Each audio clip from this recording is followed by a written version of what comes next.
बहुत समय पहले की बात है, जब हस्तिनापुर एक महान साम्राज्य था और उसके सिंहासन पर राजा सवर्ण विराजमान थे। सवर्ण न केवल अपने राज्य के लिए एक आदर्श शासक थे, बल्कि वह अपनी भक्ति और कर्तव्य परायणता के लिए भी विख्यात थे। उनका जीवन सूर्यदेव की आराधना में समर्पित था। उनकी दिनचर्या में सबसे महत्वपूर्ण कार्य था हर सुबह सूरज उगने के पहले ही उसकी पूजा करना। जब तक सूर्य को अर्घ्य न दे देते, तब तक वह अन्न जल ग्रहण नहीं करते थे। राजा सवर्ण का हृदय प्रजा के प्रति करुणा और कर्तव्य से भरा हुआ था। वह अपने राज्य के हर व्यक्ति के सुख दुख को समझते और उसे दूर करने का प्रयास करते। लेकिन यह कहानी उनकी शासकीय क्षमताओं की नहीं, बल्कि एक ऐसी घटना की है जिसने उनके जीवन को बदल दिया और इतिहास में कुरुवंश का सूत्रपात किया। एक दिन राजा सवर्ण आखेट शिकार के लिए जंगल की ओर निकले। उनके साथ उनके कुछ विश्वस्त सैनिक थे, लेकिन जंगल में आगे बढ़ते बढ़ते वह अकेले ही एक पर्वत पर जा पहुंचे। वहां का दृश्य मंत्रमुग्ध कर देने वाला था। ऊंचे ऊंचे वृक्ष, पक्षियों का मधुर गान और ठंडी हवा। अचानक उनकी दृष्टि एक ऐसी युवती पर पड़ी जिसका सौंदर्य वर्णन से परे था। वह मानो स्वयं प्रकृति की एक मूर्ति थी, जिसमें सारे आकर्षण समाहित थे। राजा सवर्ण का हृदय उसकी एक झलक मात्र से विचलित हो गया। उन्होंने उसे पुकारा और धीरे धीरे उसके पास पहुंचे।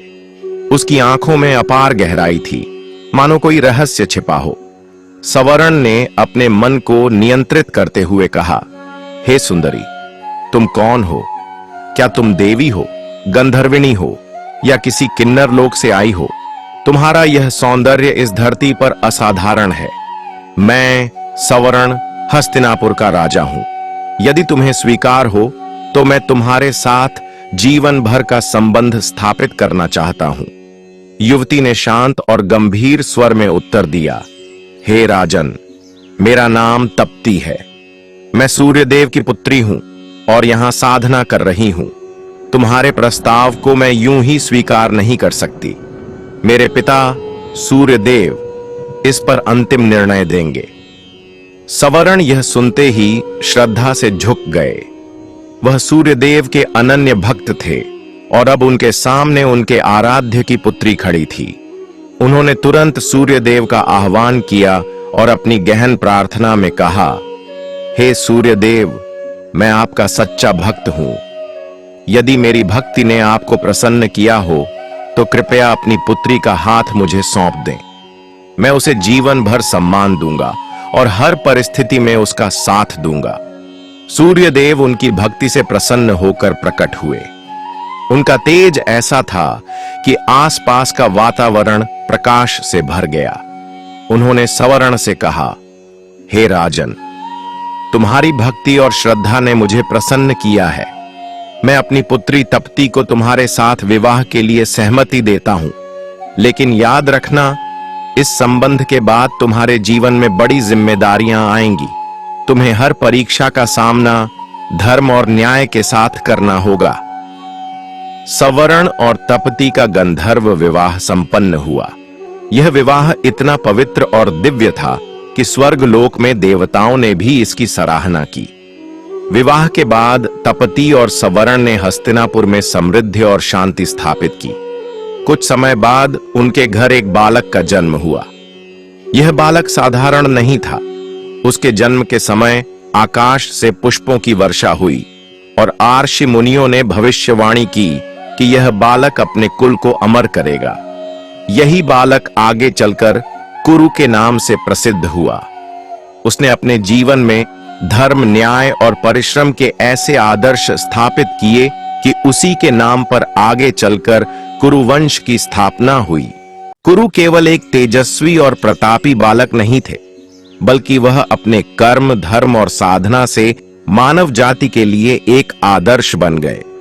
उनके जीवन की यात्रा में अनेक घटनाएं घटीं, जिन्होंने न केवल उनका नाम अमर कर दिया, बल्कि उनके नाम पर पूरे वंश को पहचान मिली।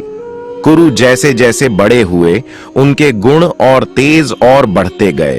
उनके ज्ञान, साहस और न्यायप्रियता ने उन्हें अन्य राजकुमारों से अलग बना दिया। लेकिन उनका सबसे बड़ा गुण था धर्म और सत्य के प्रति अडिग रहना।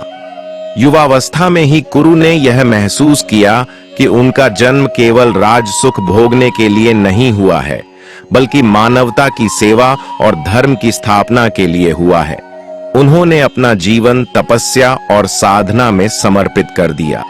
ऐसा कहा जाता है कि कुरु ने एक बार एक पवित्र भूमि की खोज शुरू की, जहां वह धर्म का केंद्र स्थापित कर सके। अपने ध्यान और साधना के बल पर उन्होंने एक स्थान को चुना, जो बाद में कुरुक्षेत्र के नाम से प्रसिद्ध हुआ। यह वही स्थान था जहां आगे चलकर महाभारत का युद्ध लड़ा गया। कुरु ने उस भूमि पर कठोर तपस्या की। उनकी तपस्या इतनी प्रभावशाली थी कि स्वयं देवता उनके सामने प्रकट हुए। उन्होंने कुरु से कहा, हे कुरु, तुमने इस भूमि को अपनी साधना से पवित्र कर दिया है। यह भूमि अब से धर्म भूमि कहलाएगी। यहां जो भी धर्म और न्याय के लिए प्रयास करेगा, उसे महानता प्राप्त होगी। देवताओं के आशीर्वाद से कुरुक्षेत्र केवल एक भूमि नहीं रही, बल्कि वह धर्म और कर्म का प्रतीक बन गई। कुरु ने यहाँ यज्ञ और अनुष्ठान करवाए और लोगों को सच्चाई, ईमानदारी और कर्तव्य का महत्व सिखाया। कुरु के जीवन के इस आदर्श ने उनके वंशजों पर गहरा प्रभाव डाला। उनके पुत्र और पोते धर्म, वीरता और न्याय के प्रतीक बने। कुरु के वंशजों में ही आगे चलकर पांडव और कौरव पैदा हुए, जिनकी कथा महाभारत में प्रसिद्ध हुई। कुरु के नाम पर ही उनके वंश को कुरुवंश कहा गया और उनके द्वारा स्थापित मूल्यों ने इस वंश को अद्वितीय बना दिया। कुरु का जीवन इस बात का प्रमाण है कि एक व्यक्ति अपने कर्म और आदर्शों से न केवल अपना, बल्कि अपनी आने वाली पीढ़ियों का भविष्य भी उज्जवल बना सकता है। कुरु के आदर्शों और उनके द्वारा स्थापित धर्म भूमि का प्रभाव सदियों तक भारतीय इतिहास और संस्कृति में बना रहा। उनके नाम पर इतिहास की यह कहानी हर युग में प्रेरणा देती रहेगी।